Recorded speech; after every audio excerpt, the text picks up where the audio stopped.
everyone, and thank you for joining us here on the Recruitment Roundup podcast, which is brought to you by BMS Performance. For those of you that are joining us for the first time, BMS Performance is a specialist sales and marketing recruitment consultancy. For the last 30 years, we've been helping businesses across the UK recruit for vacancies at every level. I'm your host, Mike Leather, and every week I'll be joined by a new guest where we'll get stuck into the latest trends in regards to recruitment. We'll talk about insights, we share ideas, we share experiences, and ultimately we look to provide value to fundamentally help you, whether or not you're a hiring manager, a business leader, or part of an internal talent team, to recruit smarter, faster, and more effectively. Cool. Welcome back to another episode of the Recruitment Roundup podcast, brought to you by BMS Performance. I'm your host, Mike Leather. I'm the co-host, Sam Muschieri. How you doing, Sam? Oh, good, Mike. How are you getting on? All right. We're recording this, aren't we? The Tuesday after the bank holiday. And it was a nice bank holiday weekend. Wasn't as rainy as what it was meant to be. Yeah. And now we're into a short week, aren't we? End of May, nearly, which is mad.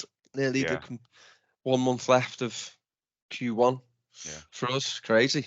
Can't believe that, Mike. Can't believe that. Speaking of the bank holiday weekend, I feel like this is the bank holiday weekend has probably lived up to expectation. I feel like all of the other ones earlier on in the year, have been quite rainy, and I feel like this weekend is the one where had a bit of sun. It's a short week, but I think the energy should be good. I think, expecting a really positive conversation today. Just feeling really good. You're down St Albans, weren't you? So that was nice. A bit more sunny, grim up north, as they say, and it is this morning. Recording this.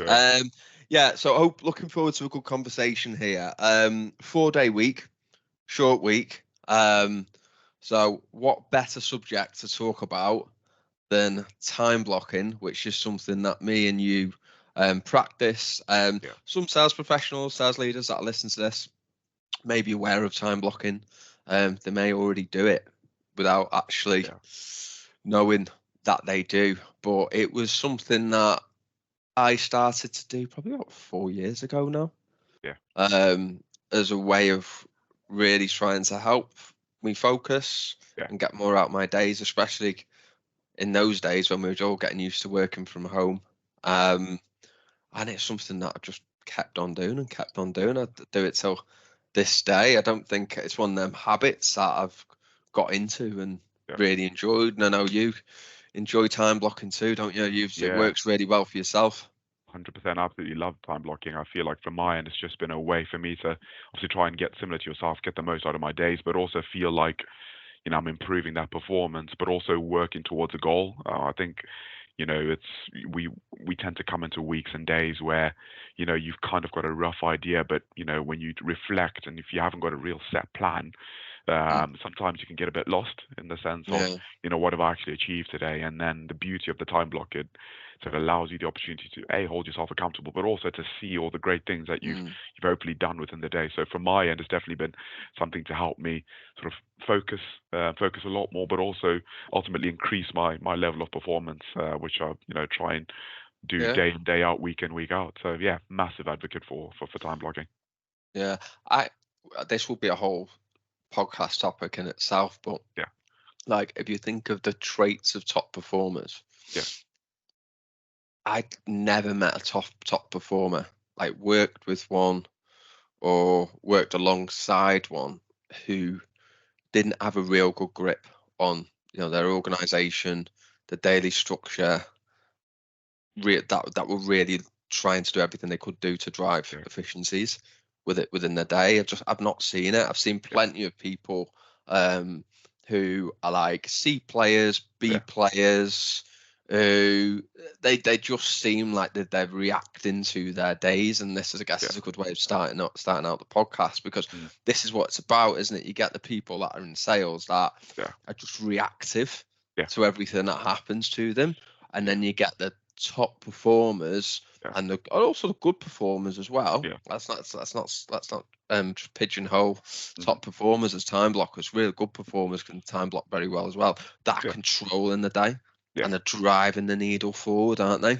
Yeah, absolutely love it, Mike. It actually takes me back to I went to Diary for CEO to see Stephen Bartlett live, and he was Yeah, speaking about, each person as a human, we've got a certain amount of chips, and yeah, yeah, and yeah, uh, yeah, and I think and I think back when you speak about this topic, right? If we think about our days and our weeks, yeah, yeah, we've got a certain amount of chips, right? And I think it's a beautiful, beautiful analogy when we think about, how to effectively, structure our days accordingly. And you're right. It's very rare that you'll meet anyone who's very good at their job, who excels within their role, who doesn't have a set plan and a set purpose in terms of what they're looking to define.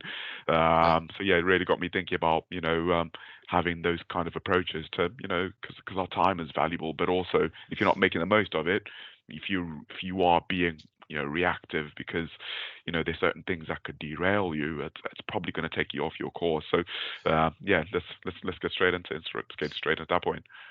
yeah. There's two. I'm just picking up Yeah, what you've said there. There's a yeah, reactive piece, isn't there? yeah, We'll talk around that now. But then there's also yeah.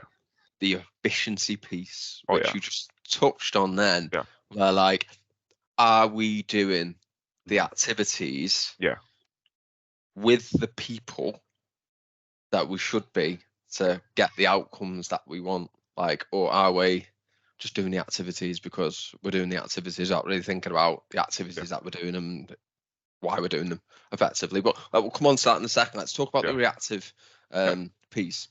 yeah, What do you think causes people to be reactive in a yeah, sales role? Because most people that get into sales and they do yeah, sales, yeah, they're in it because they're competitive, mm, they're money motivated, they're target driven, they want to do well, they want to yeah, hit targets, and yeah, like that's what I often see. But then yeah, like you see people that like the kind of reactive, and you can see the yeah, days just happening to yeah, them. They don't seem like they're yeah, in control. Why do you think that yeah. happens? Yeah, no, I think, Mike, when it comes down to being reactive, I think it's purely down to perhaps a lack of focus, right? In the sense of being derailed, easily derailed by that. I talk about focus, I speak about attention span, Yeah, and yeah, yeah. the things that I'm talking about are, just getting easily sidetracked by, an example could be you're working maybe within the office, and then, a conversation just erupts with a couple of desks Mm, away from you, and then paying attention to that sort of derailing you away from really focusing on the core thing that you want to do, which is maybe making a couple of new business calls within the time that you're focusing on, right? So it's that ability to compartmentalize and not doing that. And, another thing that I could think of could be, just maybe getting, again, missing their focus when non-urgent emails or someone just, gives you a quick call on Teams, and then picking up that and focusing on that as opposed to actually, lasering in, honing in on what you want to do, which is within yeah. set time. I want to be doing that. So it's just a lack of focus when you break that down. In my opinion, I don't know what you think. But yeah, I agree with that. But I think it comes from not having a plan, like a Yeah, daily plan structure. yeah, Because if you're coming into your day and you're right, yeah, classic, isn't it? Tuesday morning yeah, after the bank holiday, right? We've come in, we haven't got a plan written down. We're just going to log on the system. yeah, Maybe we'll go through our emails yeah, first. Um, Then we might do a bit of admin that we've done last week, and yeah, no one answers the phone before 9 o'clock on a Tuesday before a bank holiday weekend, do they? So yeah, we're not going to bother calling anyone. yeah, We'll just leave that. We'll yeah, people are in meetings, so they yeah, don't answer the phone till 11 o'clock. So we'll do yeah, all this stuff first, and then we'll yeah, do some calls at 11. But by that time, like you said, we had a couple more non-urgent emails come through, or we've had some callers about something that we feel it takes a priority, but because we haven't got a daily structure, yeah, we're not working to a plan. yeah, Just everything's happening yeah, to us. yeah, And I just think salespeople without a plan, without a yeah, structure, without a time blocking plan, you can get caught in that. yeah, And then what eventually happens, and I've had this in my experience as well, you get to the end of your day and you're like, what did I do today? yeah, What did I achieve? yeah. What have I What did done? I actually get Yeah, done yeah, yeah, today? And this, I think it's, for people, some people are better working from home, working yeah, remotely than others. I yeah, think we have to appreciate that, yeah, right? But I've had that where there've been, days where sometimes I'd work from home and I'm like, "Oof, where's today gone? What have I done? What have I done?" yeah. and it's so easily done, Mike. I mean, when you speak about, obviously not having a plan, not having a focus, especially when you think about working from home and then working within the office and the types of person that you need to be, it's so important to have a plan, right? And Yeah, when you don't have that plan, that's when you find yourself spiraling, not really having that core focus, and yeah, missing out on the things that you'd be wanting to do. So I suppose takes us to a segue in terms of what are the things, that obviously distract us and take away us from, yeah. looking to achieve what we want to do and drive the needle forward, as you've alluded to earlier on. So I'll probably go first with a couple of things that I could think of. I suppose in this digital world, I'll probably start with the digital distraction, and that could be social media. LinkedIn. Yeah, LinkedIn. 100%. Yeah, Instagram, things come on your phone. I yeah, think this is a big problem why people have got bad attention spans yeah, because they're constantly, yeah. hooked to the phone, aren't they? Hook to the phone, notification, boom. You've spoken about it, LinkedIn, Instagram, whatever these. I can't keep up with all these social medias coming out now, Mike. It's just, No. something clicks up and then your head's gone there, and that's a massive distraction. So I think LinkedIn, all the different social media platforms, massive distractions. Obviously, we've touched on, physical distractions as well, Mm. in the sense of, being around your co-workers and, maybe some of them maybe not being focused, and then you then not having that attention Yeah, span, yeah. Just getting drawn into all just these things can, rudimentary office chat. Yeah. yeah, yeah. Or, yeah. Another thing that I could think of could maybe be, and I was thinking about this, and I feel like, and I feel like if my desk, and I think I might be going a bit mad with this, but just hear me out, Mike. If my desk and my workspace that I'm working in isn't like completely tidy, and like if I've got, like, I don't know, loads of pens and highlighters and loads of coffee mugs all over the place, I feel like mentally I'm not quite at the level that I need to be at. So, and I feel like in a weird sort of way, those things kind of set the tone for the day that you're about to have, in the sense of Yeah. making sure that everything around you as well is organized and set apart. That helps your mental focus too. 100%. Because if Yeah, you've got an organized work environment, yeah, then surely you're going to feel like you can be organized about your day. yeah, If your desk is a mess, I know we're yeah, getting really nitty gritty here, but it's good. Um, then you're going to feel like your day's a bit yeah, messy. yeah, And if we sound regimented here, good, yeah, because that's what yeah, you need to be. yeah, Like if we're talking about elite sales performance here, like yeah, these are things that we've yeah, seen from yeah, elite performers, yeah, things that I've done myself and I know that yeah, you've done. yeah, And if you want to be in that top tier bracket, yeah, then we need to be thinking about this. And I used to yeah, ask myself the question, and I yeah, still do now, yeah, is what I'm doing now yeah, going to push the boat forward, yeah, drive the needle forward, yeah, or is it? If the answer is no, then I'm focusing on the wrong thing yeah, generally. yeah, So for me, I think part of this is being aware of what your distractions are, and you've got 100%. people in different types of sales jobs, like Yeah, internal sales, things yeah, that we've mentioned. yeah, Field sales could be a whole multitude of things as well. yeah, Be multitude of things. Are we? When you're on the road, you're spending enough time in between meetings, mm, looking for new business. yeah, Are you doing your admin at the right time? yeah, Are you delegating enough out? You got on the right type of meetings with the right type of yeah, customers. yeah, There's a whole suite of thoughts there, of things yeah. that can serve as distractions. Absolutely agree with that, Mike. And that obviously we touched upon. Going on the right types of meeting, the right kinds of people. Obviously, that's a whole nother conversation in terms of your qualification process. Are you spending enough time doing that accordingly? But also, in terms of your plan and process, again, are you qualifying the right types of people and the right types of companies that you should be working? So all of this comes into, again, planning your days, planning your weeks, Yeah, looking to get the most out of your day. And even when I was giving you this example of, you know, mental clutter and focus, we speak about high performance, not even in sales environments. When I think about high performing sort of sports teams and, high performing individuals across the cultures and values that they share, and the sense of like looking after, maybe the dressing room. I know there was a story about the You Japanese hear that a football lot. team. Yeah, You yeah, hear that a lot. yeah, yeah, yeah, That, yeah. they went to Euros, and a big part of what they do within their culture is to focus on high performance. They look after people. So it's all these things that you could like draw into it. It all kind of links its way back into, focusing and getting the most out of your days, getting the weeks out of your months. And yeah, the key thing is to, like you touched on, have a plan. Yeah, have a plan. So I feel like, so we've got people thinking about Yeah, reacting to your day yeah, versus driving the day forward, which we do with the time blocking plan, which we're going to come on to.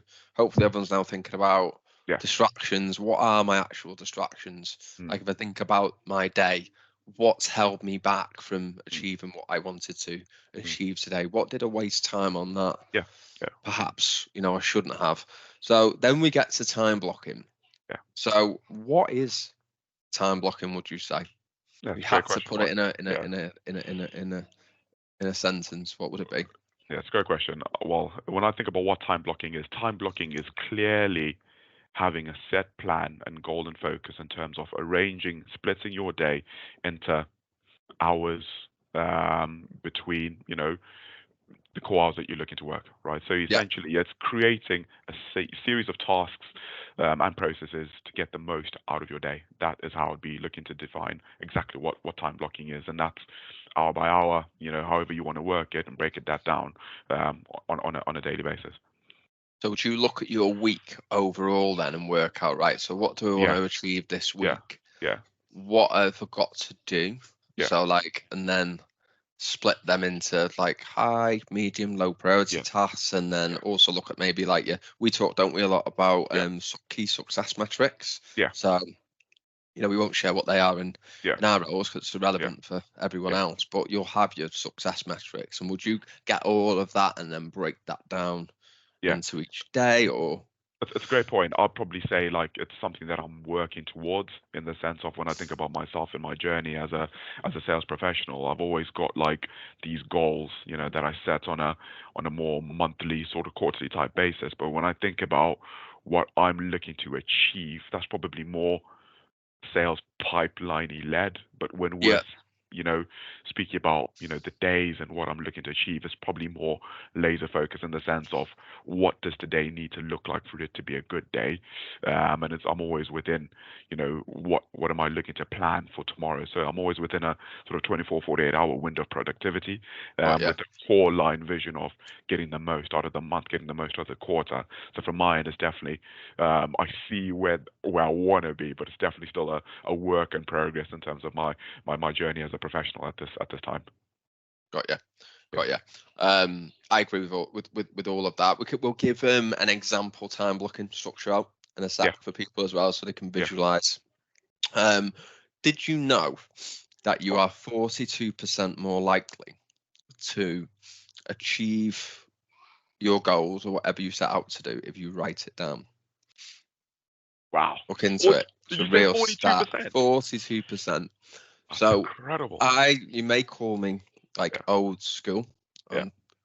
I reckon the Gen Z people of the world might agree with people that would say that to me. But I still have a calendar diary where Yeah, I write everything yeah, down. I couldn't operate without that. But yeah, there's definitely a thing, right? So writing stuff down. So yeah, writing your daily plan down, yeah, break it down by segments, yeah, and this is the thing that people miss off on their time block. And I feel like I go on about it all the time. Put a target to each time block. The okay, beauty of the time blocking is if you, let's say, for example, you've come in this morning, right? We're going to get specific to recruitment now. yeah, So 9 till 11, what you want to achieve within that time frame is you need to brief 2 candidates yeah, and send 4 CVs yeah, to a job that you're working on. And then maybe between 11 and 1, you're going to do BD. yeah, So what you're looking to achieve then is you want to book a meeting and speak to 3 decision makers. hmm, They're your targets for your time block. So you know what you want to achieve in your time block. As you achieve those, you tick them off. yeah, That creates a bit of a dopamine release. Like we've hit a yeah, target, yeah, we've hit our first target of the day. We're on to the next. We hit that, and we're building momentum throughout the day. And you just get this sense of satisfaction that you're productive, you're achieving what you need to do.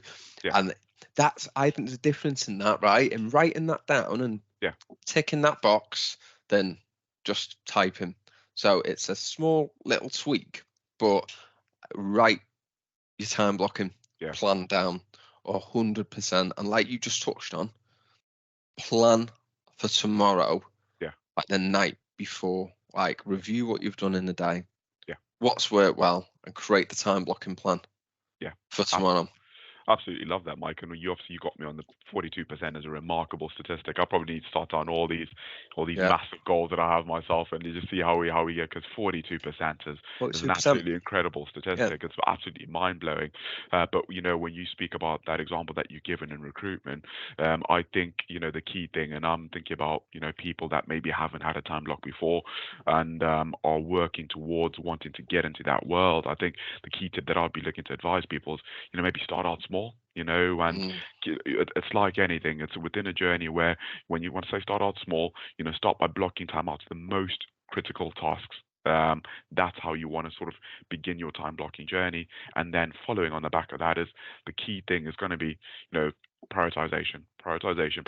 And we obviously hop on about this in terms of like the different matrix that, we go by, but, prioritize, and then ultimately, be consistent, because that's the hardest part.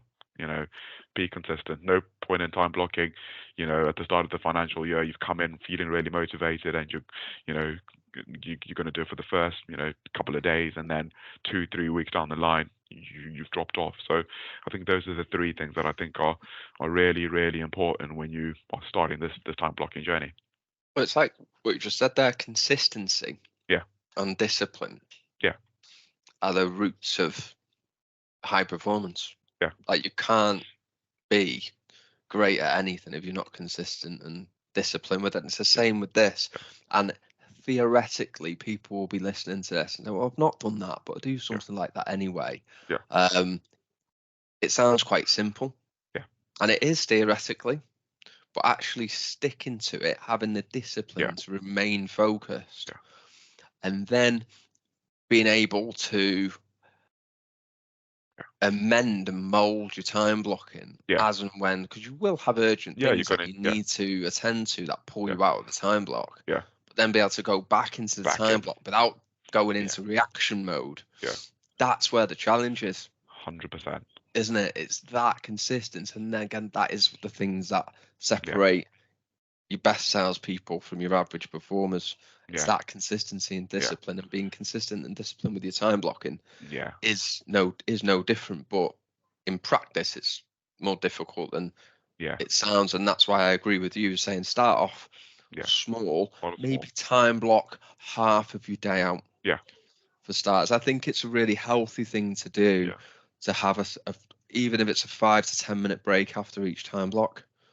Just get up, walk around, or whatever it is that you need to do. You've achieved something. See it as a little bit of a reward, or whatever it might be. And then if you are in a role where you're spinning that many plates, you can have a free time block as well for an hour, where you can just do miscellaneous tasks. Miscellaneous stuff. But the key thing is just keeping that time in there, and just remembering that you can do that. That's a time block in itself. That's a time block in itself. So just allowing yourself. And I think, it's a really good example, Mike, when you touch on people that are spinning so many different plates within their roles, right?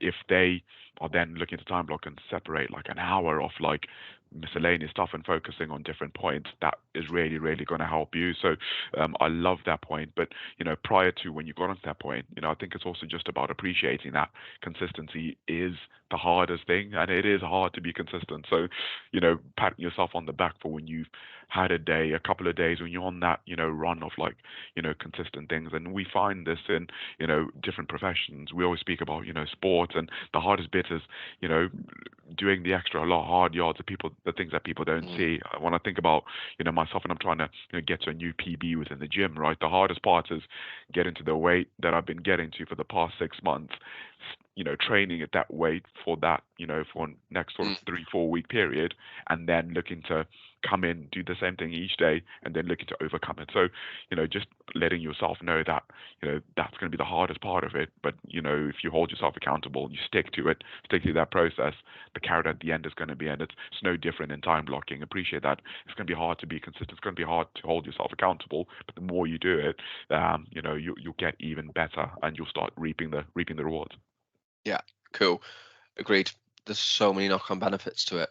Yeah. So many knock-on benefits to it, not least improving focus, which will improve performance, but you will feel like you're more productive. You will feel like you're more in control of your day. You will feel like you're just getting more stuff done. Yeah. And the right stuff as well, just by being aware of the things that were distractions and the things that aren't essentially driving that needle forward. So should we finish up with an example sort of time blocking plan and keep it sort of fairly like generic for people listening without it being too recruitment focused? But I would always say I'll kick it off and then you can add to it. We'll build a time blocking plan between us. So I'm a big fan of tackling what you think are going to be the hardest tasks early on, because for me, I know in the mornings I've generally got more energy. I just have. So for me, if cold calling was the part of the job that I found most difficult, then I would start my day off with cold calling. So if I'm starting, let's say we're starting work at 8:30, 8:30 till 10:30, I'm going to knock out 2 hours of cold call. I'm going to break the back of that, and in that in that time, I'm going to try and knock out, how many calls do you reckon I could do in 2 hours? 2 hours? Whack out 100 calls in 2 hours, can you? 100 calls in 2 hours? I'm not on a dialer. No, let's what do you reckon? What we're going realistically, probably about, you could do 50, 60 calls in a couple of hours, realistically. So we'll go fit. So I'm going to try and hit 50 calls, or I'm going to spend at least 30 minutes speaking to people. 30 minutes on the phone. One or the other, because I might end up in a long conversation. Right. Okay. So that's my first time block. Where are we going next? Well, we've been. So we're at 10:30. So we're 10:30. And what we want to do is, obviously we've been doing. When we've been doing that new business generation, new business it's new. Okay. Yeah, we're new business, and I've been phone calling, so I've been hitting the phone. I haven't been using any other channel of outreach. Yeah, look, if it's 10:30, to be honest with you, I still want to be calling, and I want to be changing the different kinds of people that I'm calling now, and I think it's probably going to be more account management led if it's from 10:30 till 11:30, 12:30. So within that period, it's now more enough account management focus. It's more, streamlining and focusing on communication within existing decision makers.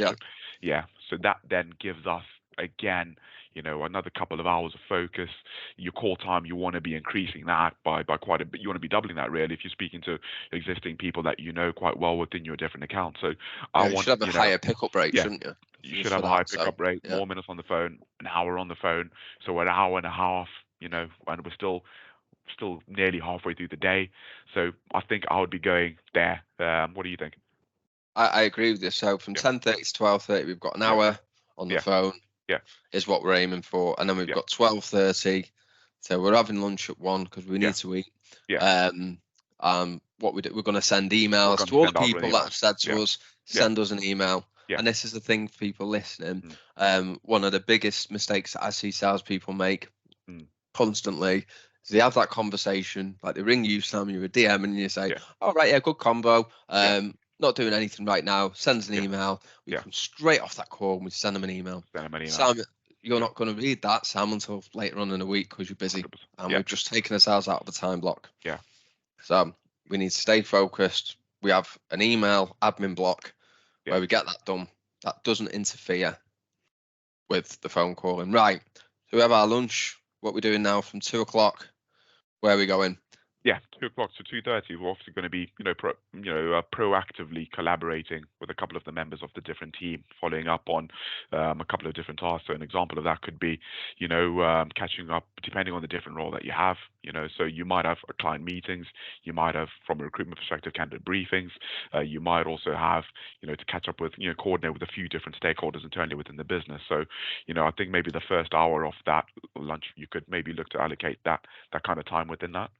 Client meetings. Yeah. Yeah, I'd say client meetings. If you've got them, if you haven't, Yeah. maybe focus on different outreach channels. Like we've not Yeah. talked about, you've got to do LinkedIn. Yeah. We've got to talk about if we're sending videos, Yeah. are we sending voice notes? Yeah.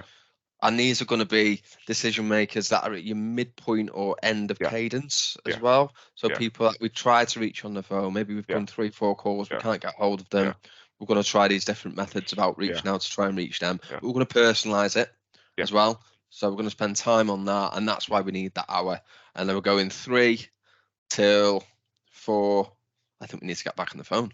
We need to get back on the phone. So 3 to 4, it's probably core business hours. People are, depending on the different industry that you're in, your hiring managers, decision makers might be on the road. It might be a good time to, catch people as well. So you want to be spending time on, on the call, picking up the dial. How many phone calls are we going to make?